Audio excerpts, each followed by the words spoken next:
بسم اللہ الرحمن الرحیم۔ کتاب عورت گوہر ہستی، صفحہ 97، حصہ 8، 8واں حصہ، خواتین کا اسلامی تشخص اور اس کے تقاضے۔ ایران سمیت دیگر اسلامی ممالک کی خواتین کی کوشش یہ ہونی چاہیے کہ وہ ایک مسلمان عورت کی حقیقی تشخص کو اس طرح زندہ کریں کہ وہ پوری دنیا کو اپنی طرف متوجہ کرا سکے۔ یہ ہے آج کی مسلمان عورت کا وظیفہ، خصوصاً جوان خواتین اور اسکول اور کالج اور یونیورسٹی کی طالبات کا۔ اسلامی تشخص یہ ہے کہ عورت جب اپنی خاص زنانہ خصوصیات اور نسوانہ مزاج و تشخص کی حفاظت کرے کہ جو اس کی طبیعت اور فطرت سے عبارت ہے، اور ہر جنس موجود کی خصوصیات ہی اس کی قدر و قیمت و اہمیت کا باعث ہوتی ہیں۔ یعنی جب ایک عورت اپنے نرم و نازک اور لطیف احساسات، پیار و محبت، عشق و چاہت اور خاص نسوانہ صفات کی حفاظت کرے تو اسی کے ساتھ ساتھ معنوی اقدار کے میدان میں علم، تقوی، تقرب خدا، معرفت الہی اور وادی عرفان میں پیش رفت کرے، اور ساتھ ہی سیاسی اور اجتماعی مسائل، صبر و استقامت، سیاسی فعالیت، سیاسی شعور، اپنے مستقبل، اپنے ملک سمیت دیگر اسلامی ممالک اور مسلمان اقوام کے بڑے اہداف، دشمن اور اس کی سازشوں اور چالوں کی شناخت میں روز بروز ترقی کرے اور اپنی اطلاعات اور اپنی آگاہی کو زیادہ کرے۔ اسی طرح ایک عورت پر ضروری ہے کہ اپنے خاندان، اپنے گھرانے میں عدل و انصاف اور پرسکون ماحول کی ایجاد اور ان کی بقا کے لیے بھی سرگرم رہے۔ ان تمام مسائل سے مربوط قوانین کا وجود اور ان کی تصحیح اگر لازمی ضروری ہے تو خواتین کو تعلیم، آگاہی، شعور اور معرفت کے ساتھ ان تمام میدانوں میں حرکت کرنی چاہیے اور وہ ایک مثالی عورت کا نمونہ پیش کریں۔ انہیں چاہیے کہ وہ یہ کہیں کہ مسلمان عورت ایک ایسی عورت ہے جو اپنے دین، حجاب، نسوانیت اور اپنی مزاج کی نرمی و لطافت کی حفاظت کرتی ہے۔ اپنے حق کا نہ صرف یہ کہ دفاع بھی کرتی ہے بلکہ معنویت، علم و تحقیق اور تقرب الہی کی میدان میں پیش رفت کرتے ہوئے مثالی خواتین کا نمونہ بھی پیش کرتی ہے، اور ساتھ ہی وہ سیاسی میدان میں بھی اپنا فعال کردار ادا کرتی ہے۔ ایسی عورت مسلمان خواتین کے لیے اسوہ اور آئیڈیل بن سکتی ہیں۔ حاشیے میں ہے 12 ستمبر 2000 میں خواتین کے ایک بڑے جلسے سے خطاب،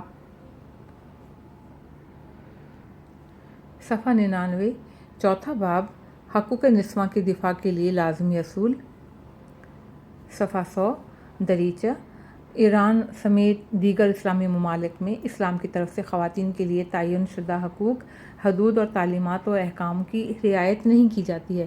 خواتین کے حقوق کی اثبات اور نفاذ کے لیے جو کوششیں کی جائیں، انہیں مغرب سمیت تمام ممالک میں خواتین کی فعالیت پر توجہ دیتے ہوئے ان کے پروپیگنڈا سے متاثر نہیں ہونا چاہیے۔ مغرب ہمیشہ اس بات کی کوشش کرتا رہتا ہے کہ کسی بھی طرح خواتین کی تحریکوں اور فعالیت کے پرچم کو اپنے ہاتھوں میں لے، تاکہ اس طرح خواتین کے بارے میں ہونے والی واقعی اور فطری اصلاحات کا راستہ روک سکے۔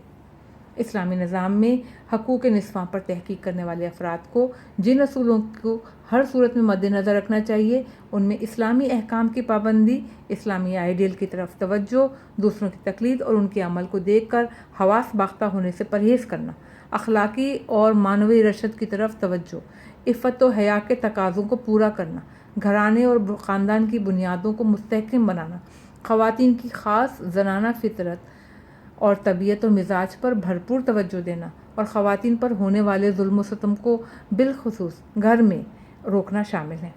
ان اصولوں کی رعایت اور پابندی خواتین کی دفاع کی تمام تحریکوں کو کامیاب اور نتیجتاً مطلوب تک پہنچائے گی، اس لیے کہ اسلام بشر زندگی کے مختلف میدانوں میں مرد اور عورت کی حقیقی اور فطری ضرورتوں کی جواب دینے کا پورا صلاحیت رکھتا ہے۔ صفحہ 101، پہلی فصل، خواتین سے متعلق فعالیت و جدوجہد کے اغراض و مقاصد، اسلامی انقلاب کی کامیابی میں خواتین کا کردار۔ اسلامی انقلاب کی کامیابی کے بعد خواتین کے حقوق کی دفاع میں بہت زیادہ تیزی آئی۔ حقیقت تو یہ ہے کہ انقلاب کے بعد ہی ایرانی عورت کی تکریم و تجلیل کی گئی، اور اس کی تجلیل اور عظمت کی بیان کرنے والی سب سے پہلی ہستی حضرت امام خمینی رحمۃ اللہ علیہ کی تھی، جو اپنے پورے وجود کے ساتھ مسلمان اور ایرانی خواتین کی اہمیت اور احترام کے قائل تھے۔ ان کی اس تفکر اور نگاہ کی وجہ سے ملک کی خواتین کو اسلامی انقلاب میں اپنا بھرپور کردار ادا کرنے کا موقع ملا۔ در حقیقت اگر